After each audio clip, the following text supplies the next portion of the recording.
নমস্কার, আপনারা দেখছেন বাংলা নিউজ এক্সপ্রেস। এই মুহূর্তে সবচেয়ে বড় খবর, রাস্তা সম্প্রসারণের কাজের দরুন ভাঙা পড়ল মন্দির ও ক্লাব। নদিয়ার গয়েশপুর পৌরসভা বেদীভবন এলাকায় রাস্তা সম্প্রসারণের কাজের দরুন ভাঙা পড়ল মন্দির ও ক্লাব। পাশাপাশি পৌরসভার জমিতে গজিয়ে ওঠা বেশ কিছু দোকানও বুধবার সকালে পৌরসভার তরফে উচ্ছেদ করা হয়, যা নিয়ে এক শ্রেণীর মানুষদের মধ্যে অসন্তুষ্ট দেখা দিয়েছে।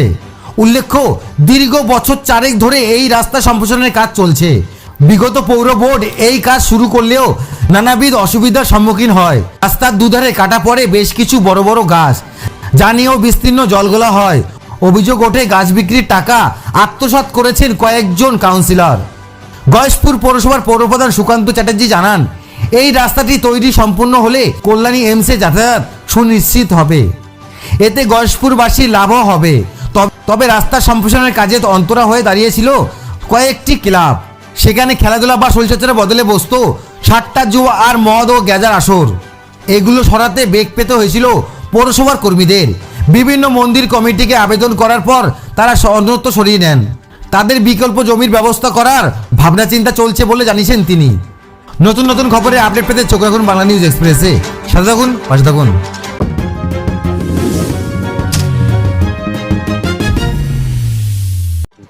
রাস্তা এক্সটেনশন হচ্ছিল, তো রাস্তা এক্সটেনশনের জন্য আমাদের এই ক্লাবটা পড়েছিল, সেই কারণে ক্লাবটা ভেঙে দেওয়া। কোন নোটিশ দিয়েছিল?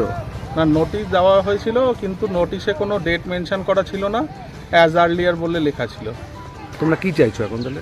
আমরা চাইছি, আমাদের তো খুব অল্প সংখ্যক সদস্য নিয়ে আমরা সংগঠনটা করি, আমাদের যদি কোনো রকমভাবে কোনো সহযোগিতা করা যায় এই ক্লাবটা তৈরি করার জন্য, সেটাই।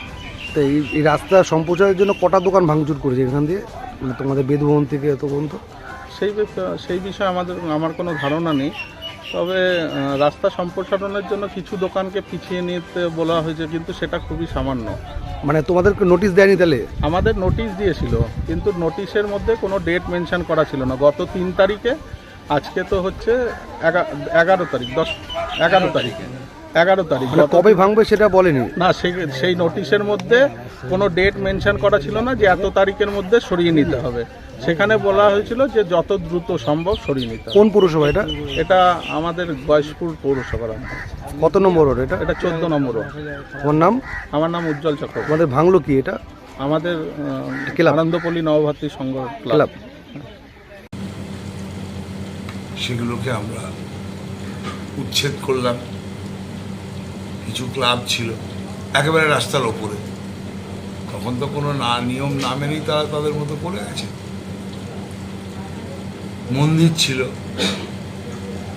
একটা মন্দির একেবারে মোড়ের মাথায় বসানো ছিল।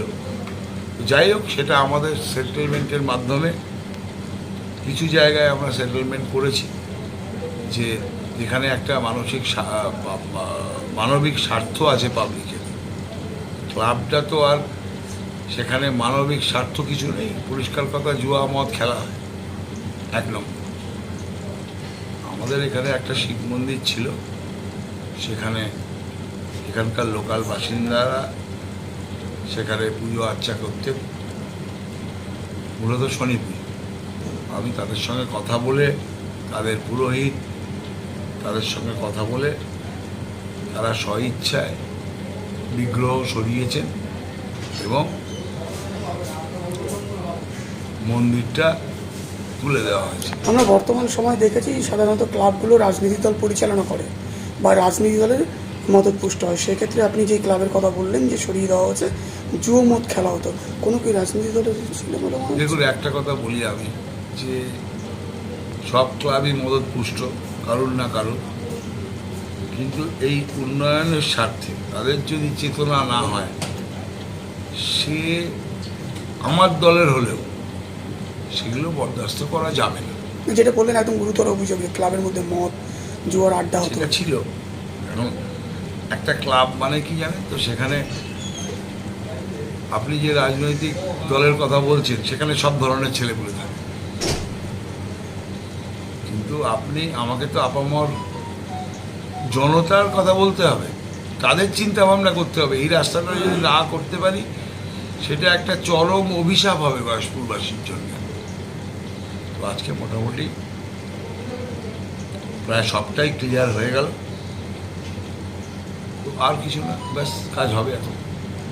এমনি কোনো বাধার মুখে বা কিছু? না না, ছোটোখাটো রাত্রির বেলায় বাধা হয়, কিছু দুষ্কৃতী আসে যারা লেবার মজদুর রাস্তায় কাজ করে, এই এটা নিয়ে যাব ওটা নিয়ে যাব টাকা দিয়ে এইসব করে, সেগুলো আমরা ফেস করছি। আমাদের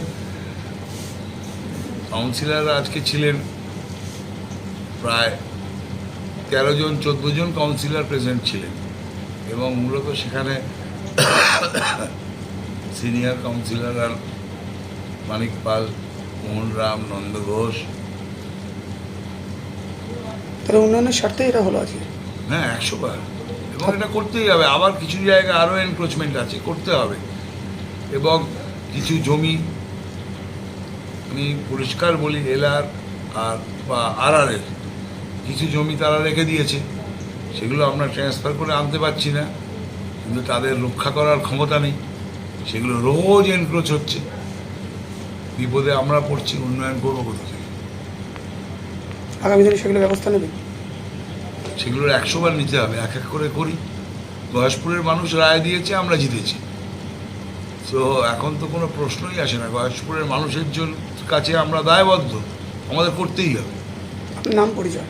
সুকান্ত চ্যাটার্জি, চেয়ারম্যান, গয়েশপুর মিউনিসিপ্যালিটি।